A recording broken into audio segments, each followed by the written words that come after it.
आपसे सबसे पहले तो ये जानना चाहूंगा कि आज आप देख रहे हैं बहुत सारी आत्महत्याएं हो रही है।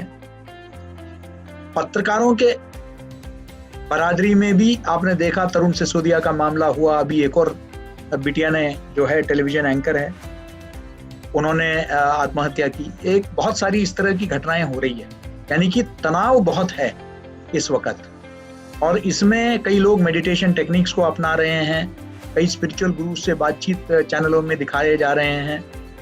आप इसको समझते हैं कि हम होमियो में एक टर्म यूज करते हैं प्लेसेबो इफेक्ट, ये मात्र प्लेसेबो इफेक्ट है, या आप समझते हैं कि आध्यात्म वाकई जो है ऐसे एक संकट की स्थिति में एक तारणहार के रूप में आ सकता है? आपका इस पर क्या सोच है? वैसे जैसा आपने कहा, आयुर्वेद में आप ज्यादा पूछना चाहते थे, लेकिन आज का विषय स्पिरिचुअलिटी है, तो हम तो यही कहेंगे कि आयुर्वेद का आधार ही अध्यात्म है। अध्यात्म पर ही आधारित होकर के आयुर्वेद आगे बढ़ा है। और यहाँ अध्यात्म क्या है ये भी हम थोड़ा सा देख लेते हैं कि अध्यात्म क्या है। Seeing the truth, practising the truth and being the truth.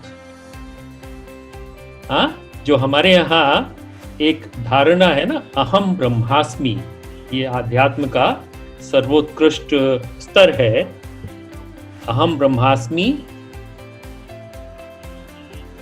तत्वमसि सर्वम खल्विदम ब्रह्म, ये स्तर है। और यही हम तो यही कहेंगे कि आयुर्वेद का भी यही आधार है। और इस तरह से आयुर्वेद और आध्यात्म में ज़्यादा कोई अंतर नहीं है।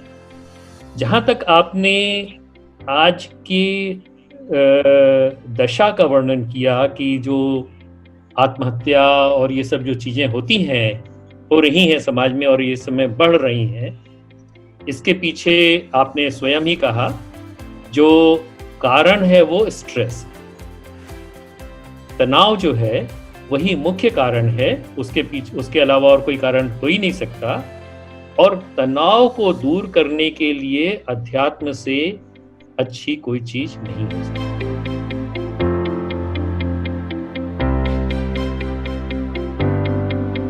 हमारा सेशन है A Pandemic All Set to Change the Healthcare We Know. I am sure each one of us is able to connect to it because in a country like ours, हमारे हर घर में एक डॉक्टर बसता है और हर किसी के पास हर बीमारी का कोई ना कोई इलाज है। अरे जुकाम हो गया है तो ऐसा कर लो, बीमार हो तो ऐसा कर लो। We refrain from visiting actual doctors and हमारे पास कहते हैं ना देसी नुस्खे हर चीज के लिए तैयार रहते हैं। बट अभी जिस तरह के समय में हम लोग जी रहे हैं, I am sure health care एक ऐसी इंडस्ट्री है जिसमें बहुत मेजर रेवोल्यूशन की जरूरत भी है और कहीं ना कहीं पूरे देश को उस रेवोल्यूशन को अडाप्ट भी करना पड़ेगा। So we are all set to ask a lot of questions to all the special people who have joined us as the panel members. So to begin with, मैं वही सोच रही हूँ कि मैं शुरू कहाँ से करूँ। तो मेरी डॉक्टर अनिल से आज सुबह भी बात हुई थी, तो आई थिंक हम वहीं से शुरू करते हैं। डॉक्टर अनिल धर जो कि एक न्यूरोसर्जन है और जम्मू कश्मीर से इनका बहुत अच्छा सा राब्ता है। तो doctor Anil, definitely you are a neurosurgeon और मैंने आपसे ये सवाल पहले भी किया था कि इस वक्त में अगर हम न्यूरल डिसऑर्डर्स की बात करें या एंजाइटी और डिप्रेशन की बात करें, that has actually emerged a lot. तो ऑल अक्रॉस इंडिया आपके पास भी बहुत सारे इस तरह के केसेस सामने आते होंगे जिनको कैसे डील करें। You actually get pointers because लोग सुनना नहीं चाहते, बस सुनाना चाहते हैं। तो to all those what you have to से।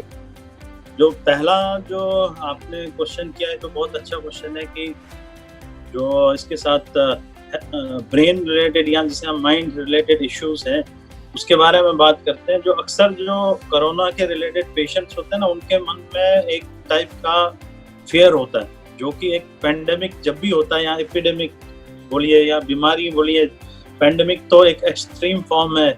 इसमें क्या होता है कि जो नॉर्मल आदमी होता है उसका जो रिस्पॉन्स रहता है वो यही रहता है कि फर्स्ट की उससे डरता है वो। सेकेंड चीज रहता है कि वो वैसी चीजें करता है कि जिससे वो अपने आप को प्रोटेक्ट करे, अपनी लाइफ को बचाए। जैसे फॉर एग्जांपल कोरोना की बात करें हम, तो कोरोना में जैसे हाथ धोना, मास्क लगाना, थोड़ा सोशल डिस्टेंसिंग करना, ये एक नेचुरल जो पेंडेमिक का जो इंसान का नेचुरल ये है डिफेंस मैकेनिज्म। बट अगर यही डिफेंस मैकेनिज्म एक लेवल को क्रॉस करता है, मतलब बार बार हाथ धो रहा है, वही काम कर रहा है, मास्क ही नहीं हटा रहा, तो उसकी इसमें हम उसको बोलते हैं कि इसको टुवर्ड्स, जिसको आप डिप्रेशन बोलते हैं या बीमारी की ओर जा रहा है, वो बोल रहे हैं। जो कोरोना के रिलेटेड मोस्टली जो मोस्ट कॉमन चीज है वो तो एक नंबर एक डिप्रेशन होता है। दूसरा चीज होता है एंजाइटी। जैसे हर कोई आजकल, आप जितने भी, आई एम श्योर जितने भी पैनलिस्ट है वो ये दिमाग अपने साथ भी सोचते होंगे दिन में कई बार कि शायद हो गया कोरोना, शायद वहां नहीं जाऊं। कोई कई बार फीवर चेक करते हैं टच करके, कहीं हो तो नहीं गया। तो जो एंजाइटी लेवल होता है ना, एंजाइटी लेवल का भी एक लेवल होता है, उसके आगे अगर बढ़ गया हो तो मे बी उसको मेडिसिन की जरूरत है। ऐसे ही नींद कम आना एक और इश्यू है, जो यूजुअली जब आदमी सोचता रहता है, एक उसके स्ट्रेसफुल कंडीशन होती है, नींद नहीं आती है, तो उसके चलते क्या होता है कि उसका जो नींद का पैटर्न है वो भी खराब हो जाता है।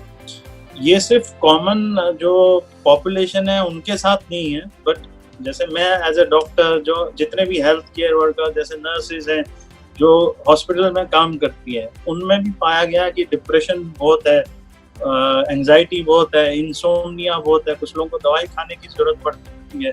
तो मेरा जो खुद का ये है, जहाँ तक मेरा ताल्लुक है, मैं ये बोलता हूँ कि ऐसे पेशेंट्स को यूजुअली रिलैक्सेशन एक्सरसाइजेस करनी चाहिए। We have Mr. Vivek Tiwari. So Vivek has been one of the persons who has been into the particularly COVID management, overall healthcare, but in the times of COVID, I have seen he is very thickly into this overall supplies management and helping hospitals with supplies, with demands across the country and across the world. Probably he is working, in one of his talks he was telling that you are running about 100-150 offices parallelly in the time of COVID. So can I ask Vivek to share in 4-5 minutes, can you share your experience of COVID so that it becomes a base of the discussion of because I think though all respected panelists are into overall healthcare management, and but what I've seen and I know about Medica Bazaar and you and your team, you are probably working 24 hours day and night connecting across the world, across the country with hospitals, doctors, healthcare, government, everywhere. So Vivek, can you just set the base for it? I'm also interested, Vivek, in your drone delivery system. Yeah. Sure. Good evening, all eminent panelists, and thank you, Mr. Sudeep, for inviting me here. And so coming back to such such a brilliant discussion point here. But before I tell more about this, let me just quickly, in about few sentences, explain what we do. So we are Medica Bazaar essentially is a digital platform for all B2B supplies.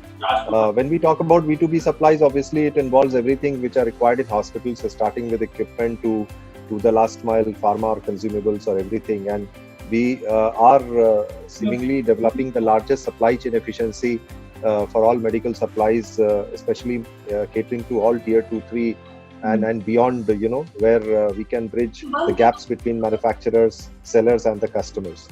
Now coming back to this COVID episode. So let me start way back in January, when we saw first couple of cases in India, and when China was reeling under COVID pressure, we used to get a lot of requests from China and across different places on our platform. The request used to come where people would ask for a lot of masks or PPE kits and similar supplies. That was the time we were not at all prepared for it, but we were getting like n number of requests coming from everywhere, and we were trying to figure out what was happening and why suddenly there is a lot of demand for masks, which was being sold at 16-20 rupees earlier. Now suddenly it's become so pricey item, and more so like PPE kits and all. So that was the time when we had the first brush with COVID, outside India. And we tried to help many Chinese buyers, especially the likes of Alibaba and all. They were trying to reach out to us and trying to source material for China requirements. So from there, in fact, our journey began with COVID interaction. It's still like it's going the same way.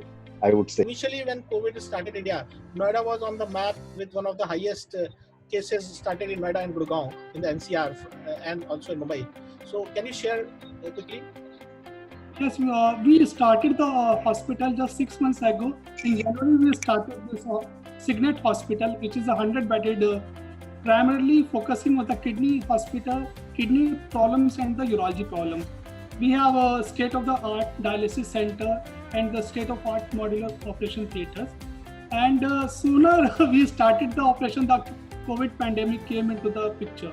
So we started following all the WHO guidelines like proper sanitations, proper social distancing, personal hygiene. We also put a sanitization tunnel, as well as we also educate the patients regarding how to prevent the COVID, and we even educate the public nearby the hospital, as well as we made some webinars to educate the people around our hospital surroundings, how to prevent, not to worry about that, not to be it is just preventable. Just do proper hygiene, follow what the government is saying, download the Arogya Setu app, and if you have any symptoms, you just ask your doctor, so you just call us and we are here to help you 24/7. So we'll be waiting for the supplies to reach here at Jammu and Kashmir. My question would be for Nancy ma'am. I have seen very few women coming forward and working in such crisis times. I am calling these crisis times because I know somewhere mentally, physically, everybody is disturbed or certain issues are there. And at such times, women have a one step extra wala role to play because they have to take care of the family, keep them stronger, keep yourself stronger. And then when you are working on a professional front like somebody like you, how difficult it is to cope up with all such scenarios and come forward with solutions. Shwetama, I believe it's not difficult. It's basically setting your priorities right. I mean, every role has a special place in your life. So when it comes to a professional life, it has a special place wherein you can't really let go any professional commitment because of your personal commitments. So I believe personal commitments have their own space and and require their own time. So I'm basically just every woman, not me. I think every woman like you also. I'm sure you're also prioritizing your work and your personal life. So it's basically maintaining a balance between your personal life and private professional life. That's it. My question was, people now are over dependent on the internet to find out whether they have either COVID, they don't have COVID or any disease. So this is leading to a sort of paranoia. How is paranoia? So what is your take on this? Yeah, this is the biggest problem for us as well. Leave aside COVID. I'm talking of, suppose I'm a neurosurgeon and someone has back pain. So first they come, they check from internet what they have, what they don't have. This is the biggest problem these days. So they become that internet doctors. So in this pandemic times, visiting internet is okay. But if you keep on checking again and again, then at some point of time, you'll feel that you actually have a COVID. I have seen so many patients who discuss, I have the sore throat, I have this, and I read from somewhere that you have loss of smell, you have all those things, and I want to get my test done. So such problems are there, but you have to educate people. That is the only thing you can that comes to my mind. And you tell them that from the social media, from anything else, you have to educate basically. He is the pioneer of iodization of salt in India, due to which we get iodized salt in our country today, and which has prevented thousands and lakhs of people to being diseased. So, sir, your wisdom, please, on this. Can you hear me? Yes, sir. I am a little shocked that even after 120 days, we are still using the term social distancing. I've said it repeatedly that it is the most asocial, antisocial, derogatory, harsh word that is used in the Indian context. It is physical space distancing, not social distancing. In the Indian context, social distancing is a very sensitive term. It means you are untouchable. It's a different story that we are all untouchables today because we can't touch each other because of the coronavirus. That's number one point. After 120 days. Second point is my famous dialogue from Dawn and Agnipath. Greeting coronavirus. So there are two versions of Dawn, Dawn 1 and Dawn 2. Amitabh Bachchan and Zeenat Aman, Shah Rukh Khan and Priyanka Chopra. The first, when greeting coronavirus, it says that Dawn ko pakadna mushkil hi nahi, namumkin hai. Because coronavirus was invisible. Now we have traveled so much in the last 120 days. I am reminded of the dialogue from Agnipath, Sanjay Dutt. जब तुम्हारा दुश्मन तुमसे ताकतवान रहता है, शक्तिशाली रहता है, तो एक चीज समझ लो कि उसके साथ प्यार से रहो, उसके साथ समझौता करो, ताकि आपकी उम्र भी लंबी हो जाएगी और आपका दुश्मन भी खुश रहे. So that is the greeting coronavirus or meeting and eating with coronavirus. That's what I would say. शायरी याद आई है कि सफर में हम सफर की तलाश तो ना थी, कि सफर में हम सफर की तलाश तो ना थी, पर कोई तुम सा मिल जाएगा ये भी कहाँ सोचा था. Which means in these times nobody had thought that we will come across anything like this. But yes, since we have come across such a thing, तो कहते ना आदत सी डालनी पड़ेगी. And I think people are learning to live with it. A lot of obstacles, but yes, we are growing each day. अगर मैं youngsters की बात करूँ, families की बात करूँ, I think after ages हम लोगों ने आपस में एक दूसरे के साथ वक्त बिताया है. I got to meet business people who were saying that my kids had literally forgot कि मुझे क्या क्या पसंद था because I never used to stay with them. So these things हर मुश्किल वक्त हमें जीने में ना जिंदगी में कुछ बेहतर बनना सिखाता है. So I am sure in all the tough times we are definitely going to grow together, stronger and better.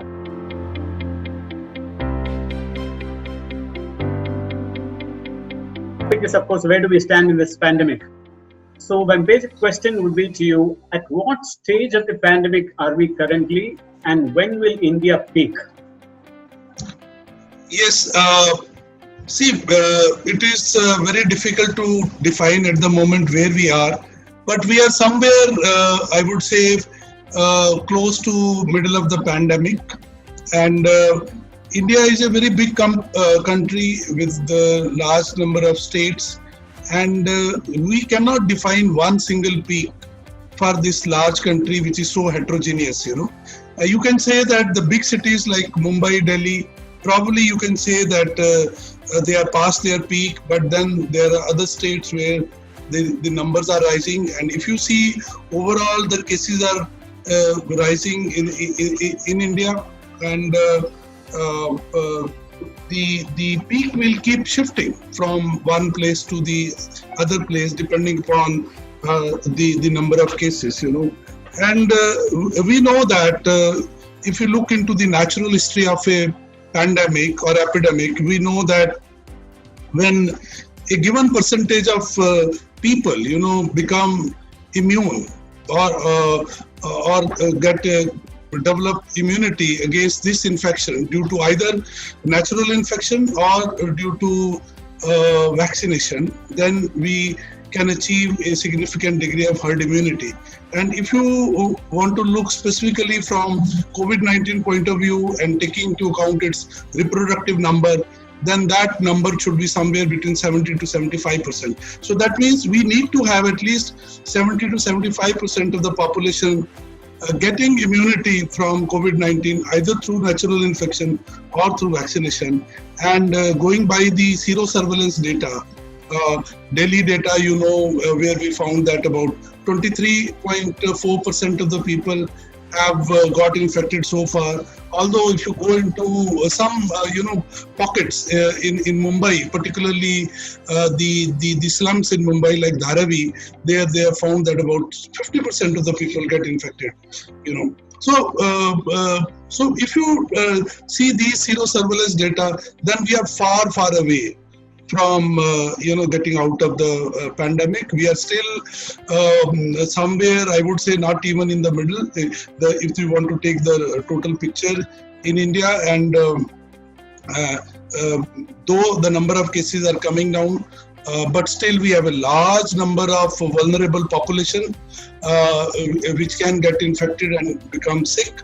So it is very important that we should continue with the important infection control measures of like physical distancing, hand hygiene, not going to the crowded people, maintaining 6 feet distance. These are the measures which work in preventing the spread of this infection, and that is why probably the number of cases have gone down. But the population at large is still vulnerable. Hyperbaric therapy, and does it in any way help COVID treatment? I know that's a fascinating question, because there's a lot of coverage in the press on hyperbaric oxygen being used for COVID management, and I'll try and explain that in a very short form. So what we've learned over the years is that the COVID virus actually competes with some of the components in the blood, something similar to what happens in carbon monoxide. So when you have carbon monoxide, it combines with the hemoglobin and it forms carboxyhemoglobin, and hyperbaric oxygen, because of the increased pressure, helps to dissociate the carbon monoxide with hemoglobin. So using the same logic to what is happening in the COVID scenario is that the COVID virus, what we initially thought was a simple pneumonia, is no longer a pneumonia. It does have a direct impact on the blood, and which is why the incidences of thrombotic and events, even many weeks after the COVID, are affected. What is the impact of COVID on mental health as such across the globe? And if you have data on India, what's the impact, especially among children? Yeah, I actually created a very short presentation, so I might just share my screen if that's okay. Sure, you're fine. Go ahead here. So you can see my screen? Yes. Okay. So I've kind of broken this down into 2 sections. So obviously, children are affected as adults are affected by this pandemic. And I've kind of covered it from an angle of, what we can do to support children. And so the first thing is really providing safety and reassurance to children. And that, that really needs to come from parents, caregivers, teachers, to really sort of model, not to, because there's so much emotional contagion, teachers, or if they're stressed, then, children will pick up on that. So providing safety can come through, expressing emotions. So it's just a small kind of screenshot here of a feelings diary. So you can sit down with children and look at how they're feeling. Today I felt, one thing that made me happy was I'm worried about, and there's lots of different strategies, really encouraging children to talk about their emotions, to talk about their feelings, to express themselves and not keep it in.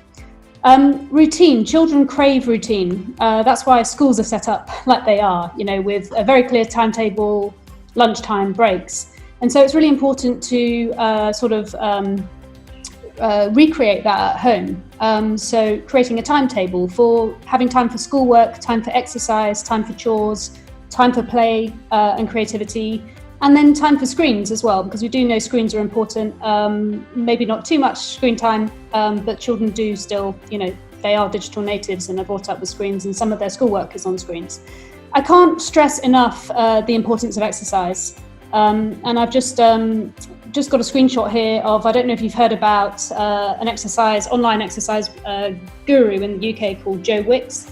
He ran PE with Joe every day during the pandemic for 13 weeks. And there were 70 million views of his PE lessons, and families were working out together. You can all access them, they're free online. But exercise is such a great antidote to stress for adults and for children. And it also helps in creating, endorphins, improving mood, and preventing against catching infection as well. So really, really promote exercise, relaxation and mindfulness exercises. So this can be short diaphragmatic breathing exercises where you breathe in for 7 seconds and breathe out for 11 seconds. It really kind of activates the parasympathetic nervous system, which helps us all relax and get into a kind of rest and digest mode rather than fight flight. And those can be done kind of in the moment, or longer pranayama type exercises as well. and any distraction exercises that you can find. So painting pebbles, creating a den, anything like lots of encouraging children to have lots of playtime. And then kindness is also a great antidote to stress. Kindness actually releases a hormone called oxytocin, which actually, improves mood, can also help with immunity as well. So encouraging children to carry out kind acts can really help with their well-being. And then back at school, it's important to sort of plan for transition. Transition can be kind of difficult for children, so they may have got used to being at home. So it's important to sort of sit down and plan with them. Well, what are you looking forward to about going back to school? What are you worried about? And what can you do to help you feel better? There is a concept by Tal Ben-Shahar called the stretch zone. And it's important to make children aware of this. And he's a psychologist from Harvard, and he says that when you're in your stretch zone, this is where things can be a little bit uncomfortable, a little bit tricky, but it's where we learn the most. In the comfort zone, things can get a bit boring. It's the comfort zone, it's very easy. And the stretch zone can sometimes feel a bit tricky. So any transition might fall into the stretch zone, but it's where we learn. We will make mistakes, but it's where we grow. So it's important to explain to children that, sometimes things might be tricky, but it's where we learn, and eventually the stretch zone becomes the comfort zone. And then if they get into the panic zone, we go back to some of those strategies that I spoke about in the last slide. Another very small exercise you can do is to jot down 3 things that have gone well. So they can reflect on lockdown about 3 things that have gone well, or 3 things that have gone well at the end of a week. And that can really help to rewire the negativity bias that I spoke about before that we all have, and really kind of create more sort of positive thinking. And Mr. Jack Biggins, of course, is a very remarkable person who has been trying to, deal with children, which is very, very important field, because we are always been focusing on patients, but we are forgetting a large section of children who are vulnerable to their formative age, and that's very, very important. So this session has been extremely wonderful. Unnikrishnan, do you want to conclude with a few lines? Yeah, see, most of the topics what we have touched upon is very relevant as far as this current situation is concerned. And as Dr. Suri said that the perception of general public as far as the healthcare professionals, when it comes to the critical stage of this pandemic, we are often confused with different kind of information pouring in. So we have to have a very clear mind as far as what are the facts and what are the real remedies available, and also to get hold of the information, the correct information what is available through a good channel. So that will be helpful for most of the people, even for the general public, to face this pandemic in a proper and careful manner.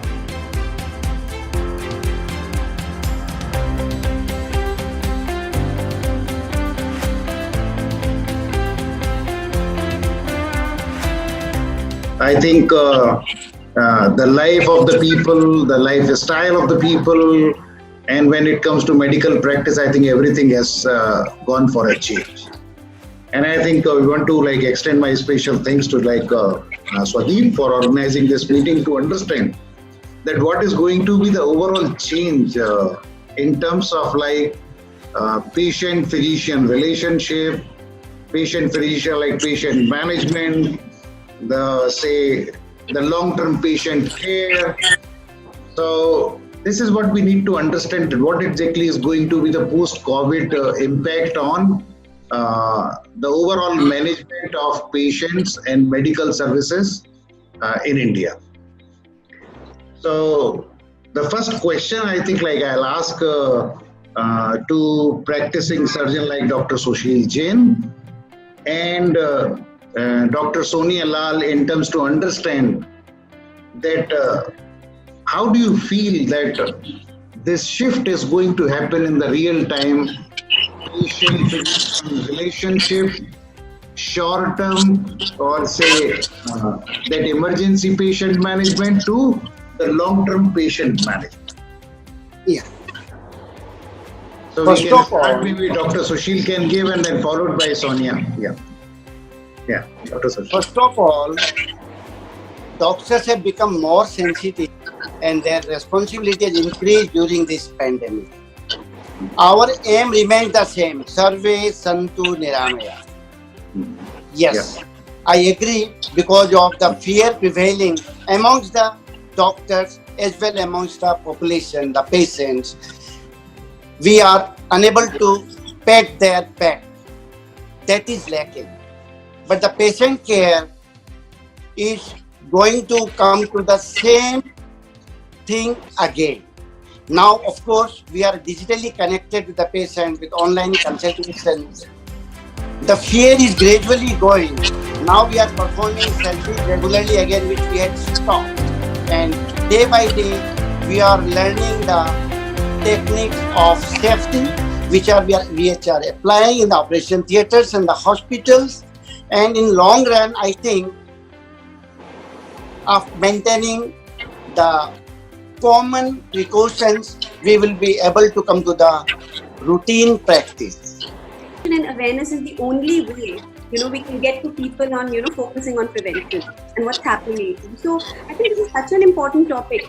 The patient-doctor dynamic has completely changed in a way. We always believed in that human touch, and now suddenly, even that human touch, when a patient is in front of you, you are examining with your mask on, you can't see your expressions, you can't see that emotion of a patient, the patient can't see the doctor. So I think first and foremost, if we think from a point of view of a doctor-patient relationship, I think that what used to be it'll never be the same again, at least for some time. Over time we will adapt to it in a different way, and that emotionality and that bond will still we'll be able to get that back. But I think that first and foremost, that touch that we learned, to how to speak to a patient and how to read the expressions. Like in neurology, a lot of times, the moment the patient enters, half of our exam is done just observing how the patient is entering, how the face looks like. Now the face has a mask, so you have to tell the patient to remove the mask to even see if it's equal or not. Like just a small example, right? So that is one aspect of it. I think the other aspect that COVID really highlighted was, the loneliness factor. I think this was the first time that it hit people that how death can be lonely. In India especially, when people die, people die from various diseases, but you always have your family around you in your last moments. And this particular pandemic hit home where people were not with their family members, and doctors and healthcare staff, whether it was nurses, paramedical techs, ward boys, anybody, they became the family for the patient. When they're in that hospital for 14 days, it's actually the healthcare staff that becomes your first family. And not, and they are the ones who actually are with you at all times. So I think that dynamic has also changed. Apart from that, I think the biggest, in a way, COVID has been, the worst thing that can happen to us. But one thing I feel it has really brought one positive change is acceptance of telemedicine. Can I come to Vivek? You have been running so many programs with pharma companies, and now currently, just recently, you got a home isolation program of Delhi government, which you're working, where there is the great role of telemedicine, teleconsultation, and overall patient services, what you're doing overall. So what do you see in terms of the change, in terms of acceptance by your clients, the pharma companies, in terms of acceptance by the people at large? And also throw some light on home isolation, its role, because this home isolation management role has gone up in COVID tremendously, and people suddenly have realized that a lot of things actually which you were trying to tell for last 10 years, a lot of things in healthcare can be managed at home, in home healthcare. Vivek, your take on that. So thank you, Sudeep. So there has been a dramatic change, I would say, in the acceptance of doing things at home. In fact, I had seen a Deloitte study, which was a consumer survey which people did, and basically, across the spectrum of care, in patient care, 72% of the patients who were surveyed preferred post-procedure care at home. 74% preferred home collection, 80% preferred, preferred home consultation, and so on. So there is a huge shift in the way people think, and this is not only true with people. I'm getting every day, I get phone calls. ये घर पे कर सकते हो क्या? You know, today morning, in fact, one of your team members only called up Sudeep and asked, can you do go at home and so on. So while you could not do this, but there are many things which were not asked earlier, and now they're being asked. Anji, I think there has been a lot of discussion around the prevention and then withholding the very good immunity of the patient, and overall philosophy of Ayurveda. What is your take on to that impact of COVID on overall role of Ayurveda in India? Yes, thank you. Actually, when we look at the whole situation, whole scenario of COVID era, we can see that COVID has actually taught us several lessons. And one of the very important lesson is that one should not continue living with comorbid conditions. It has been quite common for people कि सुबह गोली ले ली diabetes की, शाम को एक ले ली और सोचा कि हम बिल्कुल ठीक हैं, या ब्लड प्रेशर की गोली ले ली, बस छोटी सी गोली तो लेनी है, आप तो बिल्कुल परफेक्ट है हेल्थ वाइज. तो ये चीजें अब नहीं चलेंगी, because what we have learned from the available data, that small number, maybe around 5% is the world average, who could not make it or who could not get through the COVID infection. Most of the people were among those who were having some comorbid conditions. So what I would say that Ayurveda is going to give that knowledge to people, to the whole world, that change which can be brought is with the knowledge of Ayurveda, that you have to get rid of comorbid conditions.